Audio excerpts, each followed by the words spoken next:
Olá, humanos! Esse é o nosso trabalho de termodinâmica, a entropia aplicada ao universo. O grupo composto por Gabriel, Gustavo, Igor e eu, Lucas. A primeira lei da termodinâmica, ela estabelece que a energia se conserva quantitativamente, nada se ganha ou se perde nas transformações. Se considerarmos o universo um sistema fechado ou finito, como alguns cientistas afirmam, então a quantidade de energia e de massa equivalente à energia no universo será sempre constante. O conceito de densidade de energia pode ser aplicado ao universo finito, de maneira que a primeira lei pode ser expressa no gráfico abaixo, a variação de densidade de energia média em função do tempo. Isso significa que o universo hoje contém a mesma quantidade de energia que continha há 1000 anos atrás, e que conterá 1000 anos no futuro. De conformidade com a primeira lei da termodinâmica, a quantidade de energia, inclusive da massa equivalente, é conservada. A segunda lei diz que a entropia de um sistema fechado sempre cresce. A entropia simplesmente indica a direção que o sistema fechado assume, a qual é no sentido de maior aleatoriedade ou desordenação. E assim, todas as transformações se dão no sentido de uma condição de maior probabilidade. Essa função probabilidade, geralmente usada na termodinâmica, é a entropia. A ordem é associada com a entropia baixa e a desordem com a entropia alta. No universo, a densidade média da energia utilizável decresce em função do tempo, de acordo com a segunda lei da termodinâmica, a qual indica que a energia se torna continuamente menos disponível e mais distribuída mais aleatoriamente. Acredita-se que existem dois métodos pelo qual pode ser produzida a ordem a partir da desordem, dentro dos limites da lei. Primeiro, o acaso e o tempo no decorrer de qual se supõe atingir um estado improvável e, segundo, um agente de fonte de energia degradável. O primeiro dos métodos propostos não é válido, porque tanto o tempo como o acaso inevitavelmente favorecem o aumento da entropia. No segundo método proposto, algum agente pré-existente deve possuir uma quantidade mínima de complexidade ou ordem, superior ou pelo menos igual à que será produzida. Dessa forma, a superposição dos dois gráficos revela dois pontos singulares. Primeiro, que podemos predizer que a energia útil atingirá valor nulo em algum tempo no futuro. E segundo, podemos deduzir que a energia útil foi igual à energia total no universo em algum tempo passado. Na segunda lei da termodinâmica, a entropia indica o grau da randomicidade ou desordem das partículas constituintes no sistema, ou seja, indica o grau em que a energia útil se torna inútil. A segunda lei da termodinâmica é de fato uma lei física de reversibilidade, pois afirma em qualquer transformação física ou química a quantidade de energia útil no final da transformação ou deve permanecer exatamente igual ao que era no início ou alternativamente deve decrescer. Tal decréscimo de energia inútil significa um aumento da entropia. A energia útil disponível não randômica sempre diminui no sistema fechado. Em termos simples, a energia mecânica útil e ordenada se transforma em energia térmica inútil randomicamente distribuída. Relacionando o universo como um todo, a entropia do universo aumenta em uma transformação irreversível. Como todas as transformações da natureza são irreversíveis, o universo continuamente se desloca em direção a uma entropia cada vez maior. O calor se degrada ao se transferir de regiões de alta temperatura para regiões de baixa temperatura, e a entropia é uma medida dessa degradação.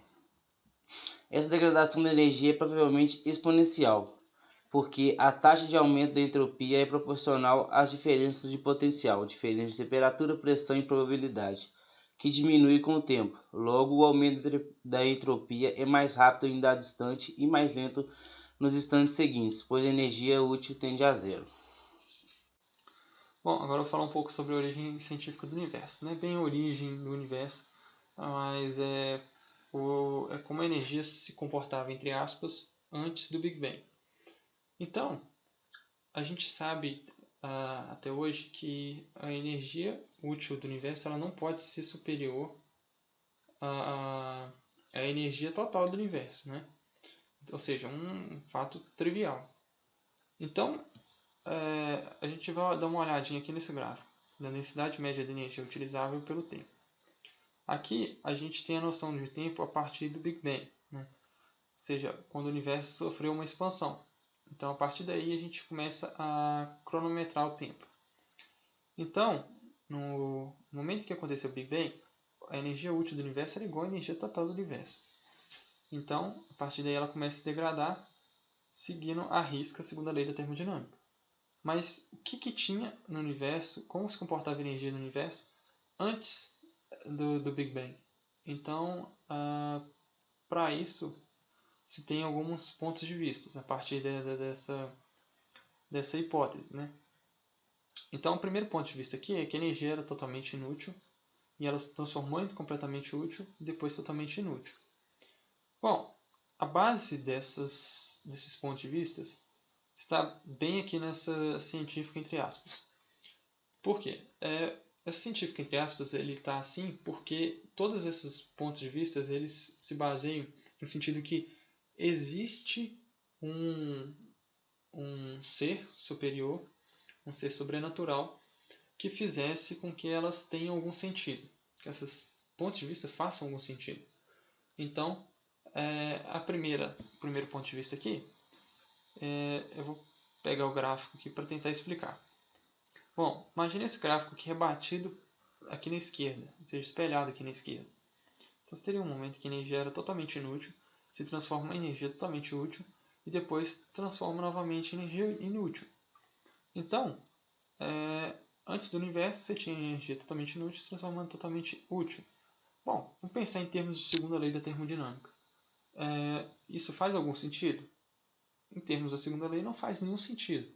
Porque a segunda lei fala exatamente o contrário. A energia útil se transforma em inútil à medida que a entropia se aumenta. Ou seja, essa energia ela vai ficando cada vez mais indisponível porque ela é utilizada para variar a entropia do universo. Então, ela viola completamente a segunda lei da termodinâmica. Então, necessita de um ser sobrenatural que fizesse essa situação se tornar possível. E aí a gente vai para o segundo ponto de vista, né, que seria a energia anterior ao Big Bang. Ela era a energia útil, né, ela era constante igual a energia total do universo. E aí, a partir do Big Bang, ela começa a se degradar com o tempo. Então, vamos pensar em termos de segunda lei novamente. Não teria como a energia, por mais que o sistema seja isolado, a energia em qualquer sistema isolado, na verdade, né, a entropia, em termos de entropia, na verdade, de qualquer sistema isolado, ela tende a aumentar com o passar do tempo. Então, como que você consegue manter as moléculas juntas e essa energia compacta, né, sem variar e disponível para o universo por si só? Então, você necessita de um ser superior que fizesse isso acontecer, ou seja, um ser mais complexo do que a própria complexidade do universo para fazer isso acontecer, né? Então, ela viola completamente a segunda lei. E a gente vai ver aqui que essa terceira, que não foge muito dessa explicação de um ser superior, ela parte da origem incerta. A origem incerta por quê? Bom, é como se um ser sobrenatural pegasse uma quantidade de matéria e energia e jogasse no universo que a gente conhece. E a partir daí o universo começa a existir da forma que a gente conhece e essa energia começa a se degradar. Então, um ser totalmente complexo que consegue ser mais complexo do que o próprio universo e ter noção de cada parte do universo, ele consegue criar matéria, ou seja, violando a primeira lei de termodinâmica, né, a lei da conservação da matéria e conservação da energia de massa, né, na verdade. Então, criando energia e criando massa e violando esses dois princípios e simplesmente jogando no universo e a partir daí a energia útil começa a se deteriorar. Dentre esses três pontos de vista, o mais aceito é esse aqui. Na área da cosmologia, né, o que é cosmologia? Ela estuda o universo, como era o universo antes do Big Bang e como o universo foi evoluindo, né? Ele estuda a evolução do universo. Então, para os cosmólogos, simplesmente não existe esse ser superior. O universo ele se regula, ele se autorregula. Então, essa energia simplesmente sempre existiu, o universo sempre existiu e a partir daí ela vai se degradando com o tempo. Hoje em dia existem algumas hipóteses, né, que explicam que o universo que a gente conhece hoje ele surgiu a partir de um outro universo. Mas aí não cabe muito para a gente explicar aqui, né, foge um pouco do objetivo desse vídeo. escatologia científica do universo.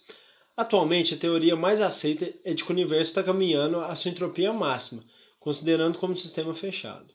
Dessa forma, o universo está tendendo a uma morte térmica. Em alguns bilhões de anos, quando essa condição for atingida, as transformações da natureza cessarão, considerando que todo o espaço estará à mesma temperatura. Logo, nenhuma energia poderia ser utilizada, uma vez que ela estará totalmente distribuída pelo cosmos. Não haverá luz, vida ou aquecimento, a não ser a estagnação perpétua. A entropia também aponta a direção do tempo. Nessa perspectiva, quando a desordem atingir seu valor máximo, não houver transformações na natureza, enfim, quando o universo tiver sido desativado, ele também deixará de existir. E não há meio de evitar esse destino, pois o princípio fatal conhecido como segunda lei da termodinâmica, que permanece hoje como a principal coluna da física clássica, intacto pela marcha da ciência, proclama que as transformações fundamentais da natureza são irreversíveis. Algumas teorias buscaram ir de encontro a esse princípio, como é o caso de Fred Hoyle de Cambridge. Ele afirma que a expansão do universo é contrabalanceada pela criação contínua de matéria. Em análise da sua teoria, ela vai contra a primeira lei da termodinâmica, que diz que a matéria não é criada, apenas transformada. Outra teoria criada seria que o frio causaria a destruição do universo, pois todas as energias tendem a transformar-se em calor, que se perde por radiação no espaço. Não havendo causa conhecida alguma que compense essa constante perda de calor do Sol, que é o centro radiante do nosso sistema solar, inferiu-se que a vida, que depende do calor, deveria gradualmente desaparecer da Terra. Com as descobertas de armazenamento de energia dos elementos químicos, essa teoria ela deve ser modificada, porém, infelizmente, a exploração científica das fontes nucleares terá um fim, porque também essas fontes estão sujeitas à segunda lei da termodinâmica e chegarão a um ponto que não vai haver mais energia útil. E em análise dessas várias teorias que vão de encontro à primeira e segunda lei da termodinâmica, pode observar que atualmente não há como fugir da realidade de morte térmica do universo. E algo que pode nos tranquilizar é que essa teoria está prevista para milhões de anos.